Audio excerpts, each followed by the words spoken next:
gozam de um merecido descanso, um passeio, um restaurante, alguma coisa assim, e de alguma maneira nós estamos reunidos e é um privilégio para nós. Portanto, lembrar das pessoas que nesse momento passam por alguma dificuldade. Para quem passa por uma dificuldade, quase todos sentem a necessidade de que alguém ore por ele. Sente a confiança para vencer essas dificuldades, e se souber que tem gente que está com a intenção de orar por, essas pessoas são fortalecidas, não se sentem abandonadas. Portanto, é um privilégio estarmos aqui com esta intenção. E não tem nada errado com aqueles que estão gozando o seu merecido descanso depois de uma semana de trabalho árduo às vezes. Portanto, não esqueça de lembrar das pessoas que sabem que passam por dificuldade, as suas angústias, mas também aquelas que nunca pediram. Aquelas que nunca pediram, a sua intuição, o seu pensamento, se lembrar daquele colega que está com um olhar um tanto triste, aquela pessoa que está fora do seu ritmo de brincadeiras, de felicidade, a pessoa está um tanto acanhada, um tanto ausente. Ela não pediu e talvez nunca peça, mas a oração é uma doação da alma. Portanto, pense nesta pessoa. Ela nunca saberá, talvez, mas é uma doação de amor, de respeito, de solidariedade. Senhor de misericórdia, rogamos as suas bênçãos, a inspiração para a Águida, que ela traga o tema com muita propriedade, como sempre o faz. Pai nosso que estais nos céus, santificado, Senhor, seja vosso nome, venha a nós o vosso reino, seja feita a vossa vontade, assim na terra como nos céus. O pão nosso de cada dia nos dai hoje, perdoa, Senhor, as nossas dívidas, da mesma forma que perdoarmos os nossos devedores, e não nos deixe, Senhor, cairmos nas tentações do mundo, mas livra-nos do mal que trazemos por tanto e tanto tempo em nossos corações, porque seu é o reino, o poder e toda a glória para sempre. Graças a Deus e graças a Jesus. O Divino Escultor, livro A Caminho da Luz, autor Emmanuel, psicografia Chico Xavier. O Divino Escultor. Sim, ele havia vencido todos os pavores das energias desencadeadas com as suas legiões de trabalhadores divinos. Lançou o escopro de sua misericórdia sobre o bloco de matéria informe, que a sabedoria do Pai deslocara do sol para as suas mãos augustas e compassivas. Operou a escultura geológica do orbe terreno, talhando a escola abençoada e grandiosa, na qual seu coração haveria de expandir-se em amor, claridade e justiça. Com os seus exércitos de trabalhadores devotados, estatuiu os regulamentos dos fenômenos físicos da Terra, organizando-lhes o equilíbrio futuro da base dos corpos simples da matéria, cuja unidade substancial os espectroscópios terrenos puderam identificar por toda a parte no universo galáctico. Organizou o cenário da vida, criando, sob as vistas de Deus, o indispensável à existência dos seres do provio. Fez a pressão atmosférica adequada ao homem, antecipando-se ao seu nascimento no mundo, no curso dos milênios. Estabeleceu os grandes centros de força da ionosfera e da estratosfera, onde se harmonizavam os fenômenos elétricos da existência planetária. e edificou as usinas do ozônio a 40 e 60 quilômetros de altitude para que filtrassem convenientemente os raios solares, manipulando-lhes a composição precisa à manutenção da vida organizada no orbe. Definiu todas as linhas de progresso da humanidade futura, engendrando a harmonia de todas as forças físicas que presidem ao ciclo das atividades planetárias, o verbo na criação terrestre. A ciência do mundo não lhe viu as mãos augustas e sábias na intimidade das energias que vitalizam o organismo do globo. Substituíram-lhe a providência com a palavra natureza em todos os seus estudos e análises da existência. Mas o seu amor foi o verbo da criação do princípio, como é e será a coroa gloriosa dos seres terrestres na imortalidade sem fim. Então, o capítulo de hoje, né, ele vai falar das teorias que existem ou existiram sobre a Gênese. Lembrando que nós estamos fazendo o livro A Gênese, né? Então, a introdução é justamente essa, né? Kardec, este é um capítulo bem diferente, ele não tem nada da doutrina espírita. E eu, inclusive, fiquei pensando se eu não deveria pular esse capítulo, né? Mas eu não me achei digna de mexer numa obra do Kardec, não é? Se ele botou como sendo importante, porque é aquilo que a gente sempre fala, ele tem uma sequência que ele vai montando um pensamento, não é? E ele vai num crescendo, trazendo para nós o que é importante. Então, eu falei, eu não vou pular, nós vamos continuar normalmente. E como diz o texto, antigos e modernos sistemas do mundo, não é? A Gênese, capítulo 5, e o que ele vai trazer aqui é o que se tinha até a época que ele escreveu. Teve coisas que depois foram ampliadas, né? Substituídas eu não acredito, mas acho que foram ampliadas. E ele vai falar das teorias sobre como funcionava a Terra, como ela era e etc. Então, uma coisa que é importante, esse texto, como eu disse, não é espírita e ele também não vem de mensagens dos espíritos, aqueles que contribuíam, que colaboravam com a elaboração da doutrina. Ele vem de livros que Kardec pesquisou e utilizou na época, inclusive a parte, né, que fala da astronomia, etc. Eu acredito que ele tem usado bastante fonte do próprio Camille Flammarion. Então, tá, ó, os primeiros são esses conhecimentos, né? Kardec começa justamente falando que o que se fazia, lembrando que ele está aqui há muitos séculos antes de Cristo. Então ele fala que os conhecimentos, inclusive entre aspas, o que vem da observação, né, do visual mesmo, e do que ele era capaz de captar por meio dos sentidos, ok? Então, o que se via, né? Quando o pessoal via a Terra amanhecendo, o Sol se movimentando, ele nascia de um lado, aparecia de um lado e desaparecia do outro lado. Qual era a hipótese? A Terra estava parada e o Sol girava em torno dela, porque não havia a percepção do movimento da Terra. Outra coisa, como não haviam grandes distâncias percorridas, poucas viagens, eles não eram capazes de observar que a Terra era esférica. Então a ideia é de que a Terra era completamente plana. Aí, se fosse, né, um comentário que Kardec faz, como poderia ser uma esfera se quem estivesse do lado oposto ficaria de ponta cabeça?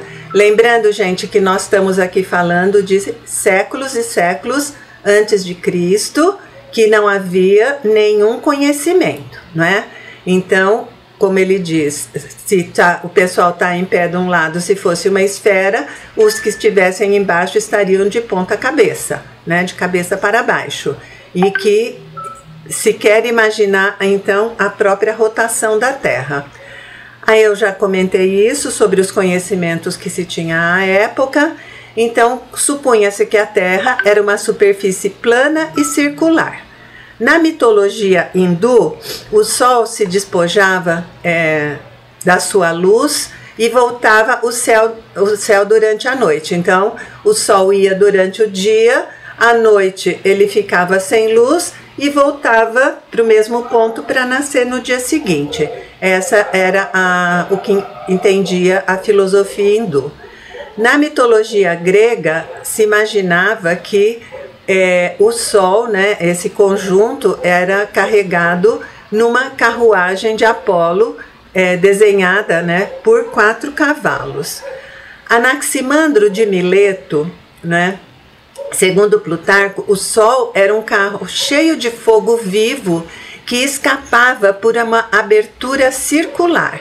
Então veja, tinha um carro que era de fogo, que fazia esse movimento, e a luz ela escapava por uma abertura circular, porque observando via-se que o Sol era circular.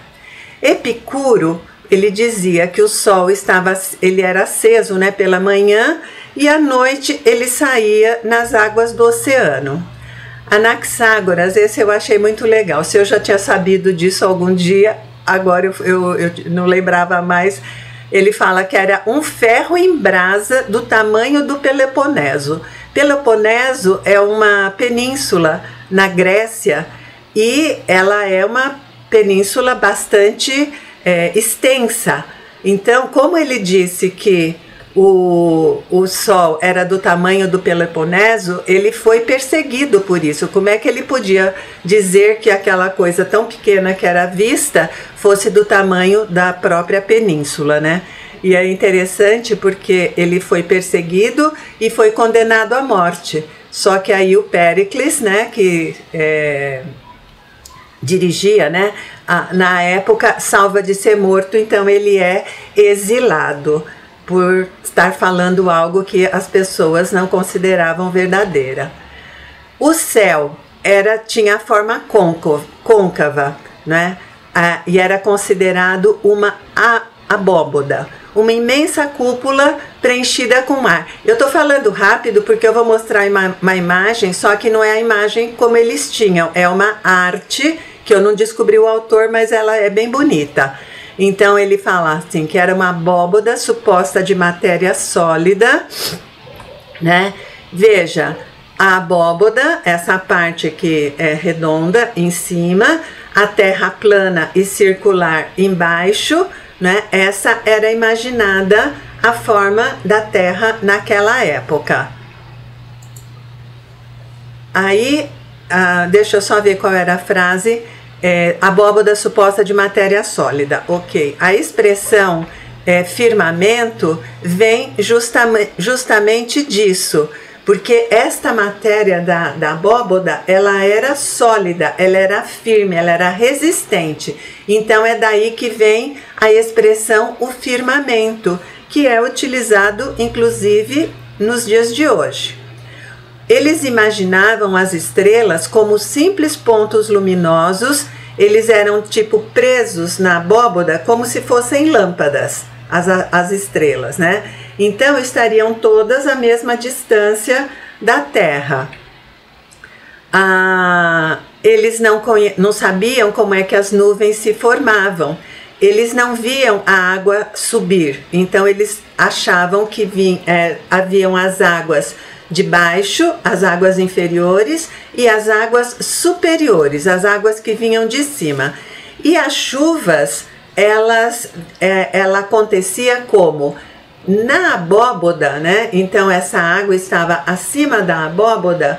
Na abóboda, haviam furos, que se os furos fossem pequenos, era uma chuva leve. Se fossem médios, era uma chuva mais forte, e quando era uma chuva em torrencial é que os furos eram bastante grandes, não é? Outra coisa, eles julgavam que os astros, né, que eles viam, eles eram muito pequenos quando comparados à Terra. Então eles estavam na Terra, achavam a Terra grande e os astros pequenos. Então a Terra era considerada o ponto mais importante, a coisa principal, o centro de tudo. Esse conceito, ele é bastante importante, né? Porque vem daí o nosso famoso geocentrismo. Tudo foi feito, tudo foi criado, né, para a deleite da Terra. A Terra que era o centro, era a coisa principal que existia, então tudo que existia em função de ser agradável à Terra. Com o tempo eles começaram a observar também, foi observado o movimento aparente das estrelas do Oriente para o Ocidente em conjunto, elas se moviam todas juntas, embora com posições relativas preservadas, então ia mexendo como se fosse um movimento único, assim, da abóboda tá se mexendo, né? Então aí se confirmou essa abóboda sólida, né? Essas crenças, elas duraram por muitos séculos, tá? Durou muito tempo e com o tempo eles foram percebendo que a abóboda não poderia ser uma semi-esfera, né? Como aquela imagem que eu mostrei, só a parte de cima no caso ali. Ela seria uma esfera oca, esfera oca, no centro da qual estava a Terra. Mas a Terra continuava sendo plana ou, no máximo, convexa e habitada na parte superior. Eu vou mostrar já uma imagem que aproxima mais ou menos esta descrição. Eu não fui feliz em encontrar uma imagem que fosse dessa ordem, né? Então, muitas hipóteses foram feitas, né? Por exemplo, os indianos diziam que o que sustentava essa Terra, que ocupava uma parte da esfera, ela era sustentada por 4 elefantes brancos apoiados sobre as asas de um imenso abutre, não é? E existem muitas outras hipóteses, muitas coisas, mas são coisas mais curiosidades, né?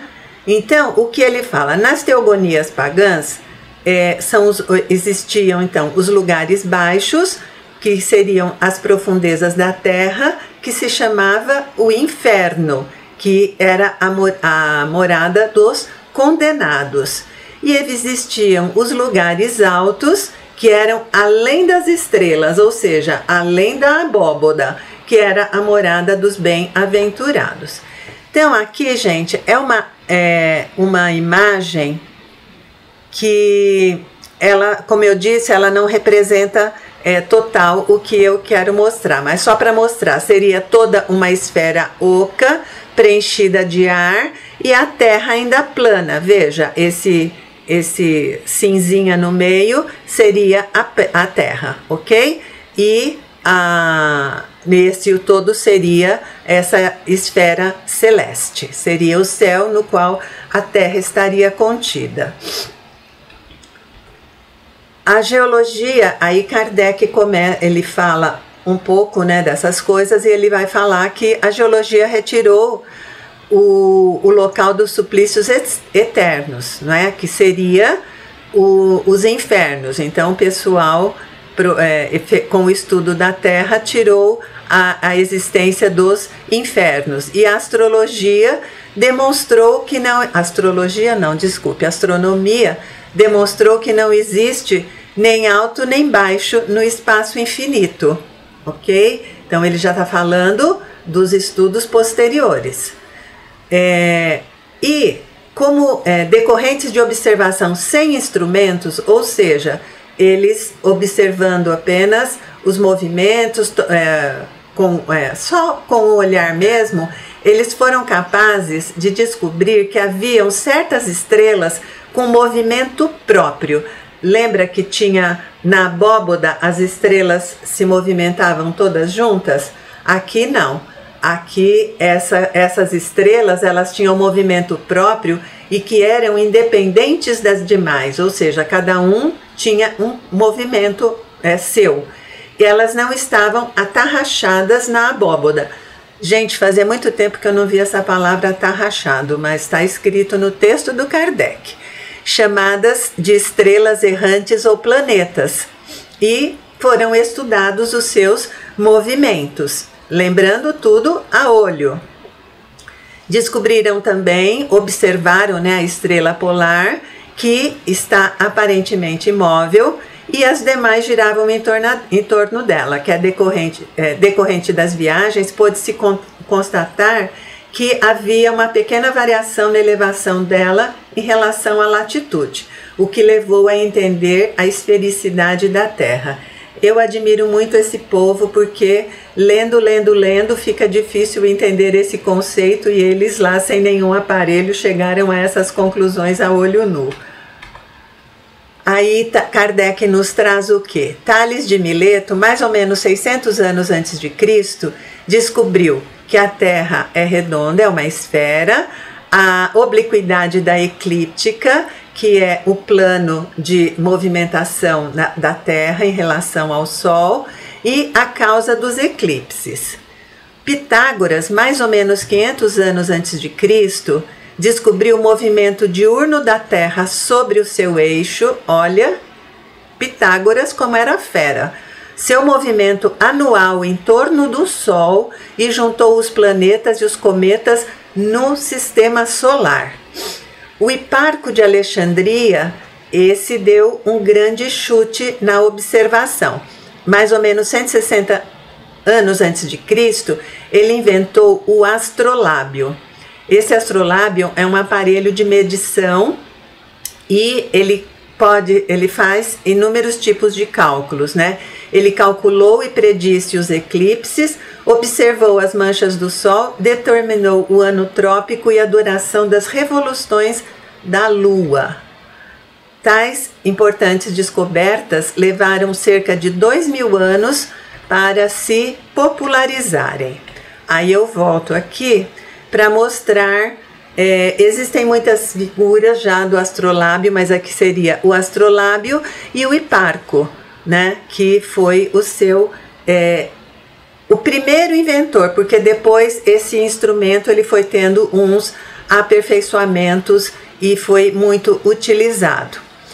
Então, estavam restritas, todas essas informações, todas essas descobertas, elas ficavam restritas a um número reduzido de filósofos e que só ensinavam os seus discípulos. O povo não tinha nenhuma informação a respeito dessas conclusões, né, desses estudos que eram feitos. Aí vem Ptolomeu, mais ou menos 140 a.C., na época da escola de Alexandria. Ele combinou as ideias que ele tinha, né, com crenças e algumas descobertas astronômicas e compôs o sistema que leva o seu nome, o sistema ptolomaico, e que foi utilizado, acreditado como sendo o verdadeiro, o correto, por mais ou menos 5 séculos. E ele foi aquele único adotado pelo mundo civilizado. Nesse sistema de Ptolomeu é bem interessante. A Terra é uma esfera no centro do universo. Ela era composta pelos elementos terra, água, ar e fogo. Era chamada a primeira região, a região elementar. Então a Terra é a primeira região. Havia uma segunda região, que era a etérea, a qual compreendia 11 céus ou esferas concêntricas. Então veja, ele já fazia uma distinção aquilo que era o mais sólido do que era o mais etéreo, né? Com céus ou esferas concêntricas que giravam ao redor da Terra. Aqui ele dá uma dica, deixa eu ver se é alguma coisa que eu vou mais descrever. Compreendiam, além dos 11 céus, tinha o empíreo que reluzia como fogo. Aqui é um desenho de como funcionavam esses céus, né? Então a Terra no meio, o segundo céu aqui era da Lua, né? Ou aqui da Lua, Mercúrio, esse Lua, Mercúrio terceiro, o quarto, deixa eu ver, Vênus, o quinto era o Sol, sei lá, perdi Marte. Gente, de qualquer forma, aqui ele representa até o 7º céu, que é o céu de Saturno, ok? Então era essa a representação. Foi o sistema que foi aceito desde sempre. Veja, a Terra no centro do universo. Aí, crença nos vários céus, né? O 7º céu era o mais elevado. Ser arrebatado ao 7º céu era aquele estado de êxtase, né? Paulo diz que foi arrebatado ao 3º céu. Aí, no século XVI, Copérnico, né? Veja, ficaram 15 séculos, né? Aquela crença nessa crença de acordo com Ptolomeu. Ele retomou as ideias de Pitágoras. Lembra que Pitágoras tinha já falava sobre o Sol ser o centro do sistema? Então, ele retomou as ideias do Pitágoras, tornou esse sistema público e foi confirmado por novas observações, e com isso ele suplanta o de Ptolomeu. O Sol no centro, astros descrevem órbitas, ele diz, circulares ao seu redor, e a Lua é um satélite da Terra. Um século depois, vem Galileu e inventa o telescópio. Galileu, com o telescópio, descobre 4 satélites de Júpiter, são ao todo 69. Os planetas, ele diz que não têm luz própria, eles são iluminados pelo Sol e são esferas semelhantes à Terra. Observou as suas fases e determinou a duração da sua rotação sobre o seu eixo. Com isso, com provas materiais, ele sancionou, deixa eu só ver, definitivamente o sistema concebido por Copérnico. Então aqui tem uma figura representativa de Galileu e o telescópio como ele o criou. Esse aqui é o bonitinho modelo como foi feito pelo Galileu, ok? Então esse sistema, Galileu fala então que o sistema estava correto, né, com o Sol no meio. E aí, com isso, desmorona o sistema dos céus superpostos, os planetas são reconhecidos como semelhantes à Terra, e Kardec acrescenta que certamente também habitados. O Sol é a estrela no centro de um turbilhão de planetas, e as estrelas são inumeráveis sóis e prováveis centros de outros sistemas planetários. As estrelas não estão mais confinadas, lembra, elas estavam presas na abóboda, isso não existe mais, elas estão disseminadas num espaço sem fim e muito, muito afastadas de nós.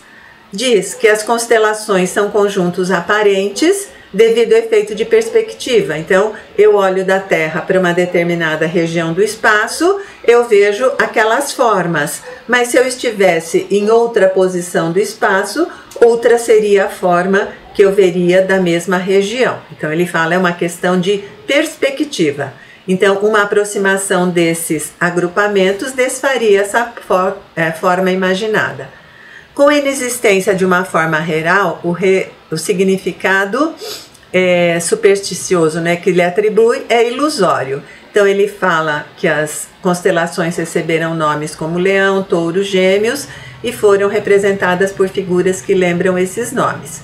Aí Kardec faz um comentário sobre o seu ceticismo em relação à astrologia, falando dessas constelações, e o comentário final, né, que a partir de Copérnico e Galileu, essas velhas cosmogonias desapareceram para sempre, com a astronomia apenas avançando. Kardec comenta como foram duras as lutas desses homens, geniais para os seus tempos, né, que enfrentaram preconceito, sectarismo, para a manutenção de crenças e dogmas. Foram muitos os enfrentamentos, né, e as objeções a esses conceitos novos, porque eles eram diferentes do que se tinha acreditado por mais de 15 séculos. E aí ele fala, foi suficiente a invenção de um instrumento óptico para derrubar uma construção de milhares de anos, pois nada pode prevalecer contra uma verdade reconhecida como tal. Então nós temos, né, a Kardec mais uma vez valorizando a pesquisa e o estudo.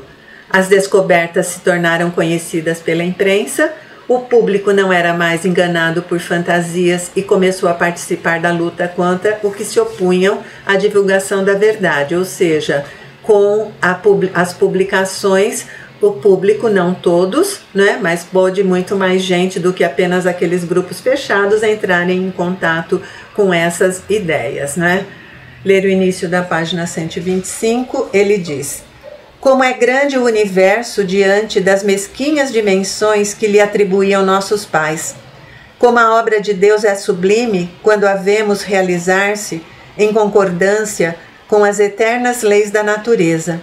Mas também quanto tempo, quantos esforços de talentos, quanto devotamento foi necessário para abrir os olhos e arrancar, enfim, a venda da ignorância. Então, Kardec enaltecendo, né, essas novas descobertas. E aí, só para concluir, viu, Newton, está acabando. Aí ele cita que Kepler, com auxílio das leis, descreveu que os planetas não descrevem órbitas circulares, mas elípticas, das quais o Sol é um dos focos. Newton, na Inglaterra, descobriu a lei de gravitação universal. Laplace, na França, criou a mecânica celeste. A astronomia deixa de ser um sistema criado sobre conjecturas ou probabilidades e passa a ser uma ciência estabelecida sobre as bases mais rigorosas do cálculo e da geometria. Assim está assentada uma das pedras fundamentais da Gênese. E aqui a gente tem uma imagem, né, de uma galáxia como é observada hoje em dia com as novas possibilidades. Então, por isso que eu não quis suprimir esse capítulo também, porque, como ele diz, né, está assentada uma das pedras fundamentais da Gênese, né? A Gênese, como ele está tratando, que é o tema do livro, trata isso como fundamental. Então, é o que temos dentro do tema, conseguimos cumprir todo o capítulo avançando 2 minutos. Obrigada, gente.